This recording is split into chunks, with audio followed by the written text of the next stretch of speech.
आप सभी का स्वागत है। आज हम क्लास 10 बायोलॉजी का चैप्टर 6 लाइफ प्रोसेसेस का फर्स्ट पार्ट स्टार्ट करेंगे। पहले बुक में जाने से पहले मैं आपको थोड़ा ओवरव्यू दे देता हूँ। हाँ, तो लाइफ प्रोसेसेस, तो लाइफ होती क्या है, लाइफ कैसे डिफाइन करते हैं। सबसे पहले लाइफ जो हम डिफाइन करते हैं वो है movement, visible movement, internal movement नहीं, विजिबल मूवमेंट। तो विजिबल मूवमेंट से कैसे, आप समझिए एक ऑब्जेक्ट है या ऑर्गेनिज्म है, लेकिन वो मूव नहीं कर रहा। इसका ये मतलब नहीं है कि वो लिविंग है। जैसे प्लांट्स होते हैं, वो मूव नहीं कर रहे होते हैं लेकिन फिर भी वो लिविंग है। अब ह्यूमंस है, वो मूव कर रहे हैं इसलिए हमें पता लगता है। तो कल्ला मूवमेंट से हम उनको जज नहीं कर सकते। तभी चैप्टर का नाम है लाइफ प्रोसेसेस, की सिर्फ एक प्रोसेस नहीं है। तो वैसे तो टोटल 7 तरह के प्रोसेस है, पर हम इस चैप्टर में सिर्फ 4 ही तरह के प्रोसेस डिस्कस करेंगे। तो जो ह्यूमंस में होती है वो होती है विजिबल मूवमेंट, जैसे walking, running, blinking of eyes. लेकिन जो प्लांट्स में होगी या प्लांट्स की इंटरनल होती है, जो वो होते हैं मॉलिक्यूलर मूवमेंट होगी उनकी। जैसे प्लांट्स के अंदर पानी ऊपर नीचे रूट्स से ऊपर जाता है तो वो दिखती नहीं है। जैसे वायरसेस वगैरह होगी तो वो विजिबल नहीं है, तो उसको कहते हैं विजिबल मूवमेंट। तो लाइफ प्रोसेसेस तो वैसे 7 तरह के होते हैं, पर इस चैप्टर में हम सिर्फ 4 तरह के डिस्कस करेंगे। वो है न्यूट्रिशन, रेस्पिरेशन, ट्रांसपोर्टेशन, एक्सक्रीशन। तो सबसे पहले जानते हैं न्यूट्रिशन क्या होता है। न्यूट्रिशन, पहले मैं आपको डेफिनेशन पर आता हूँ, उसके बाद समझाऊंगा। Nutrition is the process of taking food by an organism and its utilization by the body of the building body for growth, to repair and damaged parts of the body and for energy. So अब देखिए, आपको पता है जैसे कोई चलो device लेते हैं, जैसे मान लो कंप्यूटर है, तो उसको चलने के लिए बिजली चाहिए। वैसी गाड़ी है, उसको चलने के लिए तेल चाहिए। वैसे ही हमारी बॉडी है, हमारी बॉडी को चलने के लिए एनर्जी चाहिए। तो वो एनर्जी कहाँ से आती है? वो एनर्जी आती है जो हम खाना खाते हैं। तो इसी प्रोसेस को, खाना खा के जो उसमें से हमारी बॉडी अपने आप उसमें से एनर्जी एब्जॉर्ब करती है, उस प्रोसेस को न्यूट्रिशन कहते हैं। और अब मैं आपको अभी समझा तो रहा हूँ, पर इसको लिखना कैसे पेपर में, वो वाले नोट्स मैं आपको आगे आने वाली वीडियो में शेयर कर दूंगा। और ये वाली जो मैं आपको अभी समझा रहा हूँ, ये वाली मैं PDF नीचे डिस्क्रिप्शन में लिंक में डाल दूंगा, आप चाहे तो वहाँ से डाउनलोड कर सकते हैं। हाँ, तो न्यूट्रिशन आपको समझ आ गया क्या है। अब इसमें 2 तरह के डिवाइड किए हुए हैं, एक है ऑटोट्रॉफिक न्यूट्रिशन और एक है हिट्रोट्रॉफिक न्यूट्रिशन। तो ऑटोट्रॉफिक क्या होता है, आप इसके वर्ड से समझिए। ऑटो का मतलब होता है अपने आप, मतलब अपने आप न्यूट्रिशन। जैसे प्लांट्स होते हैं वो खाना खुद बनाते हैं और खाते हैं, तो उसको कहते हैं ऑटोट्रॉफिक न्यूट्रिशन। अब हिट्रोट्रॉफिक क्या होता है, हिट्रो का मतलब होता है दूसरों से न्यूट्रिशन लेना। तो दूसरों से कैसे लेते हैं, अब जैसे अपने एक प्लांट पर होगा क्रीपर, जो क्रीपर्स होते हैं, जो बेलें वगैरह होती है, वो पेड़ों के आसपास लिपटी रहती है, तो वो जो अपना न्यूट्रिशन होती है वो उस पेड़ से लेती है, उसको कहते हैं हिट्रोट्रॉफिक न्यूट्रिशन। इनका डिफरेंस मैं आने वाली PDF में शेयर करूंगा। ये देखिए, ऑटोट्रॉफिक एग्जांपल्स होगी ग्रीन प्लांट्स, ग्रीन एल्गी, और हिट्रोट्रॉफिक की होगी फंगाई, यीस्ट, ये आप सब देख ही सकते हैं।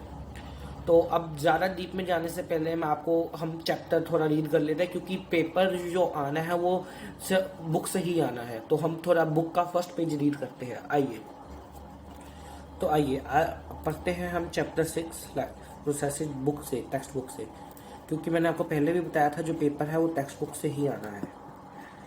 आइए, पहले रीडिंग करते हैं, उसके बाद मैं आपको समझाऊंगा। How do we tell the difference between what is live and what is not alive. मैंने आपको पहले ही बताया था हम कैसे डिफरेंस फाइंड करेंगे। We see a dog running और अ काउ चूइंग कर्ड और a man shouting loudly on the street, we know that these are living beings. What if the dog और द काउ और the man were asleep. हाँ, तो यही इन्होंने बता दिया कि अगर वो सो रहे तब हम कैसे जानेंगे कि वो लिविंग है, बाय देयर लाइफ प्रोसेसेस, जैसे कि आप समझ ही रहे हैं। तो यहाँ तक तो कुछ नहीं है, मैंने आपको पहले ही समझा दिया। अब इसके आगे बढ़ते हैं। We see them green, some of will say, मतलब प्लांट्स से हम उनके कलर से पता कर सकते हैं, क्योंकि प्लांट्स में कलर क्लोरोफिल से आता है। क्लोरोफिल तभी होता है जब वो जिंदा होते हैं, तो हम ऐसे पता कर सकते हैं। अच्छा, अब आपको पता ही है कि हर प्लांट ग्रीन रंग का नहीं होता, फिर आप कैसे करेंगे। तो आपको मैं याद दिला दूँ, आपने 6th या 7th में एक एक्टिविटी की होगी, जिसमें क्या था, एक एक्टिविटी हमने की थी ट्रांसपिरेशन प्रोसेस की। हम प्लांट्स के ऊपर एक प्लास्टिक की थैली चढ़ा देते थे, जिससे उनमें स्वेट जैसे पानी आ जाता था लीव्स पे, तो जिससे हमें पता लगता था कि उन पे ट्रांसपीरेशन हो रही है। ट्रांसपीरेशन तभी होती है जब वो लिविंग हो। अच्छा, अब एक सेकेंड एक्टिविटी हम कर सकते हैं, वो है एक हम लेंगे पानी का बाउल जिसमें हम कोई फूड कलर कोई भी कलर ऐड करेंगे और उसको प्लांट्स की रूट्स में डाल देंगे, और हम 2-3 घंटे में देखेंगे कि जो प्लांट का कलर है वो उस कलर में चेंज हो गया। अगर ऐसा होता है तो मतलब रूट्स एब्जॉर्ब कर रही है, और वो तभी होगा जब वो लिविंग होगा। तो चलो आगे बढ़ते हैं। So, using visible movement as the defining characteristics of life is not enough. Movement over very small scales will be invisible to the naked eye. For example, is this visible molecular movement necessary for life? If we ask the question to professional biologists, they will say yes. In fact, viruses do not show any molecular movement until they infect some cell, and that is partially there is controversy about what they are truly alive or not. सो जैसे अब तब virus कितने छोटे scale पे होते हैं, उनको microscope से देखा जाता है, तो तब हम उनको उनमें ये नहीं देख सकते वो लाइव प्रोसेस कर रहे हैं नहीं, तब हम माइक्रोस्कोप से सिर्फ उनकी मूवमेंट से जज कर सकते हैं। इसलिए movement is a most important factor of live processes. अब आगे में एक क्वेश्चन बनेगा, वैसे तो मैं क्वेश्चंस और उनके आंसर्स बाद में शेयर कर दूंगा, फिर भी आपको मैं बता दूं कि अब मार्क कर लो बुक में। क्वेश्चन बनता है why molecular movement is necessary for carrying out live processes, तो उसका आंसर यहाँ पे होगा। See, we have seen in earlier classes that living organisms are well organized structures. They can have tissues have cells, and cells have smaller components in them, and so on. Because of the effect of environment, this is organized order nature of structure.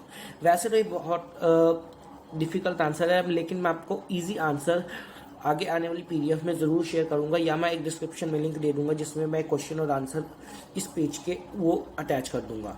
तो मैं आपको समझा देता हूँ कि molecular movement क्यों ज़रूरी होती है लाइव प्रोसेसेस के लिए।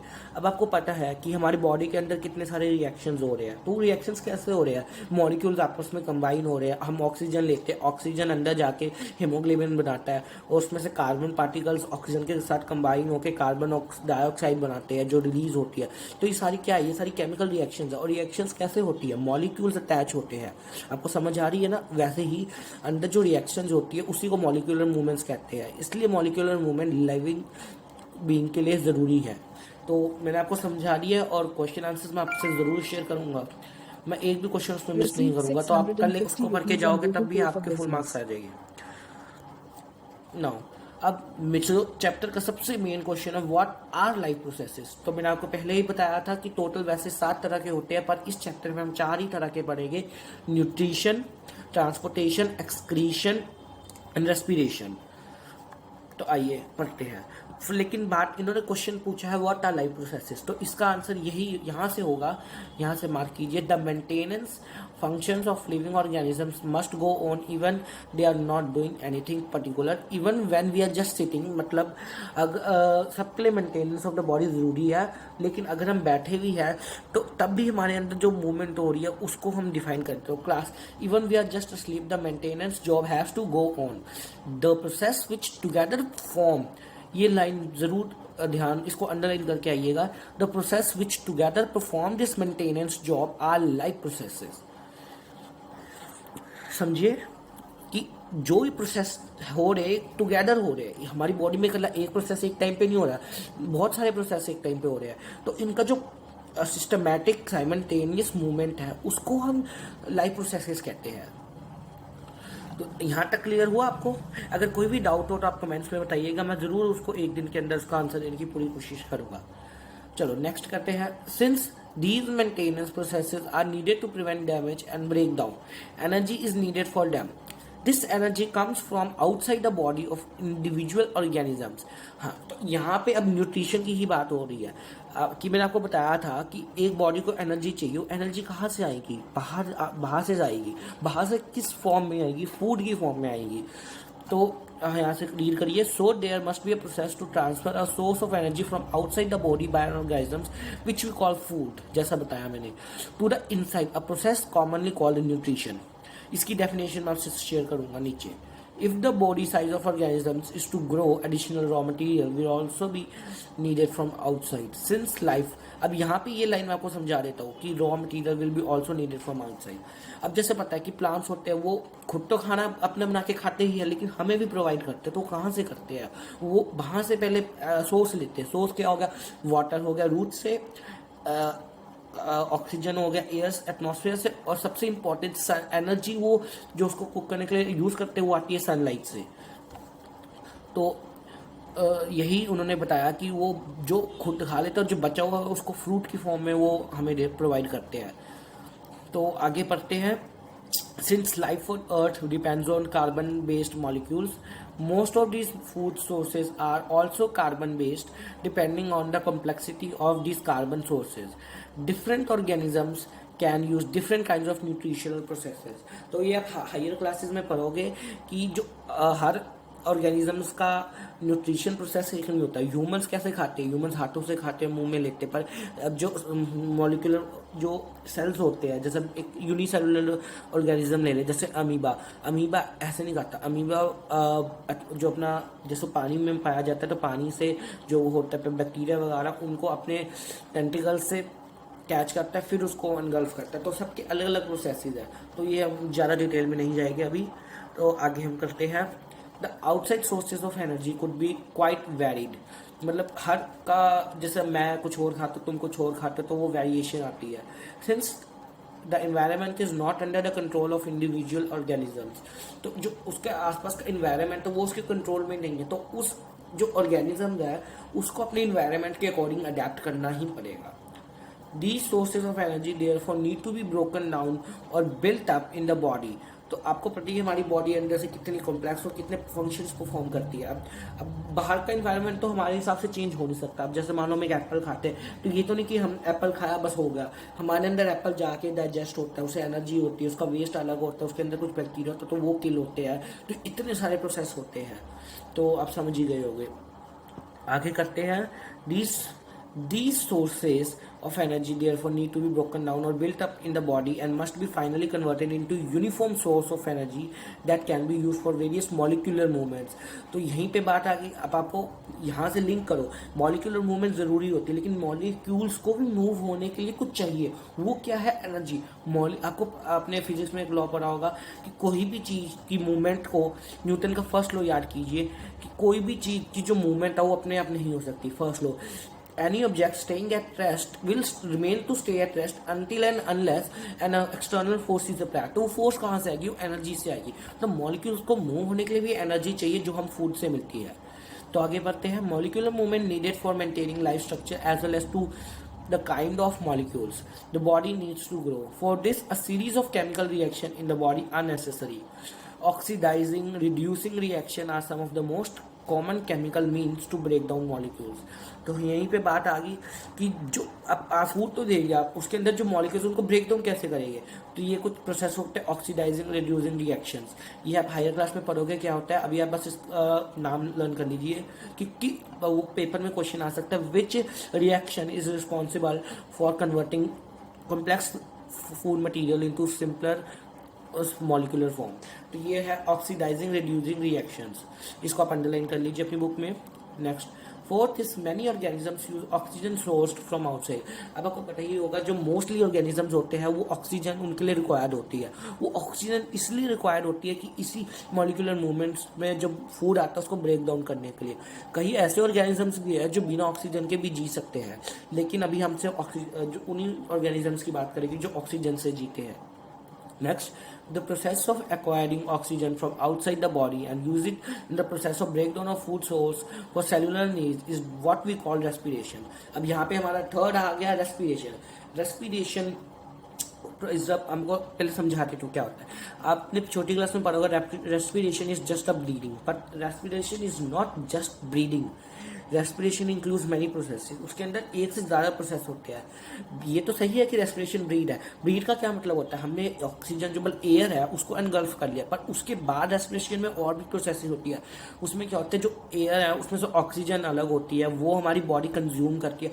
उस ऑक्सीजन से मॉलिक्यूलर यूज़ करके मॉलिक्यूल्स जो है उस ऑक्सीजन को यूज करके कॉम्प्लेक्स फूड को सिंपल फूड में करते हैं। तो ये सारा प्रोसेस रेस्पिरेशन के अंदर आता है। इसकी जो फुल डिफाइंड डेफिनेशन है वो आपको अभी डिस्क्रिप्शन में दे दूंगा, या आप थोड़ी देर वेट करिए, मैं आपसे 2-3 क्वेश्चन शेयर करूंगा इसी के related.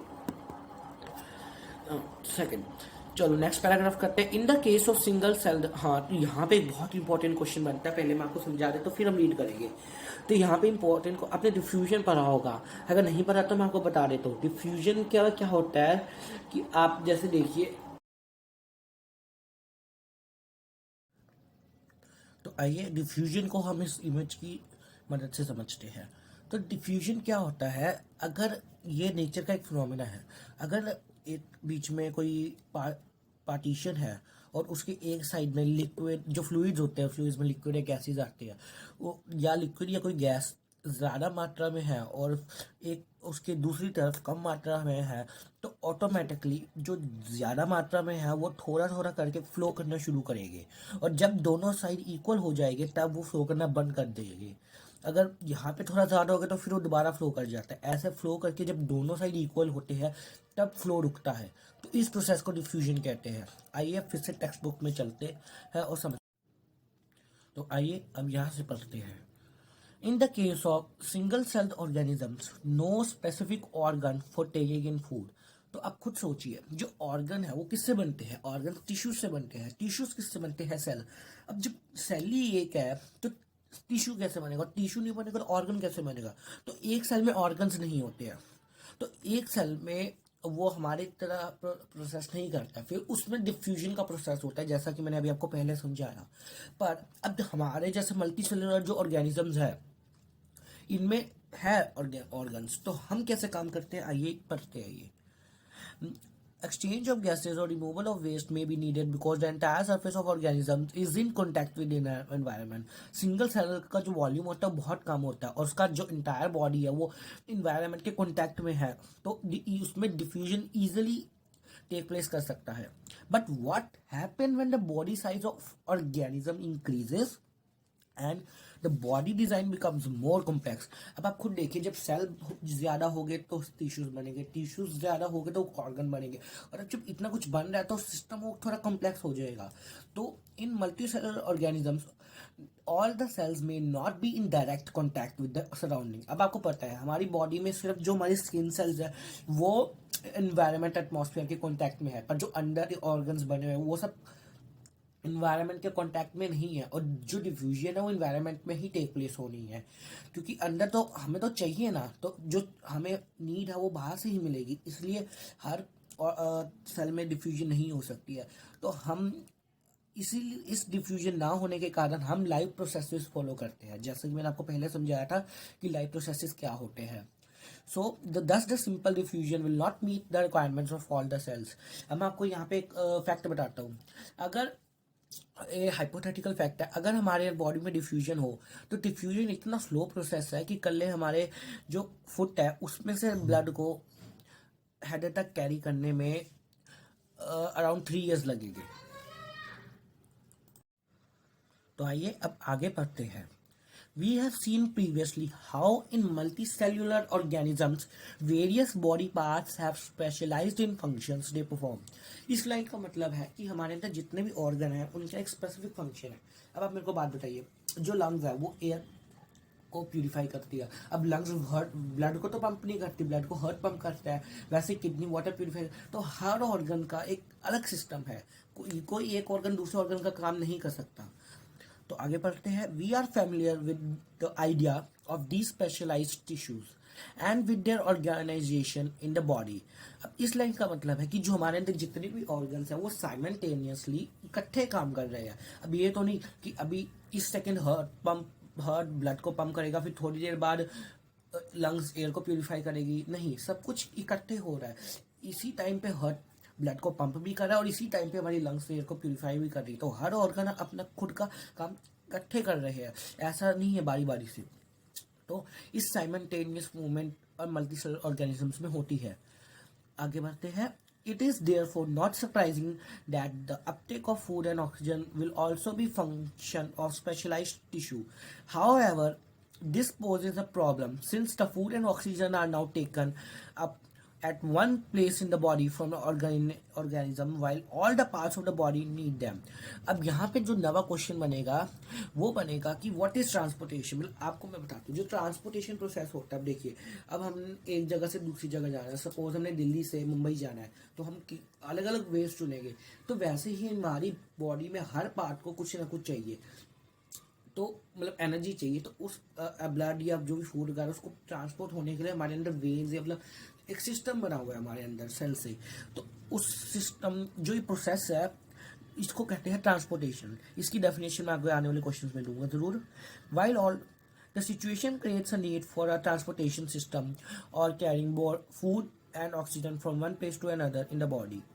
when chemical reaction uses the carbon source and oxygen. अब ये नेक्स्ट टॉपिक आ गया. इसमें है एक्सक्रीशन के बारे में. आपको पता है हमारा कि जो हम खाते हैं तो इन्वायरमेंट हमारे हिसाब से चेंज नहीं हो सकता. हमें इन्वायरमेंट के हिसाब से अडेप्ट करना पड़ेगा. और इन्वायरमेंट में क्या है, जो भी हम फूड कंज्यूम करते हैं वो 100% यूजेबल नहीं होता. उसका कुछ परसेंटेज पार्ट हमारे लिए नॉन यूजेबल होता है. तो उस नॉन यूजेबल पार्ट को हमारी बॉडी से जो प्रोसेस से हम रिमूव करते हैं उस प्रोसेस को एक्सक्रीशन कहते हैं. तो आइए पढ़ते हैं. When chemical reaction uses the carbon source and oxygen for energy generation they create by products. जैसे हमने ऑक्सीजन ली, उसके बाद बाकी गैसेस भी आई. अब जो हमारे अंदर कार्बन पार्टिकल्स है वो ऑक्सीजन के साथ कंबाइन करके कार्बन डाइऑक्साइड बनाते हैं. तो उस कार्बन डाइऑक्साइड को हमारी बॉडी से जो रिलीज हो रहा है या जो फूड का वेस्ट है जो वो रिलीज हो रहा है उसको एक्सक्रीशन कहते हैं. These waste byproducts are therefore needed to be removed from the body and discarded outside by a process called excretion. तो इसी के साथ हमारे आज के 2 पेज खत्म हो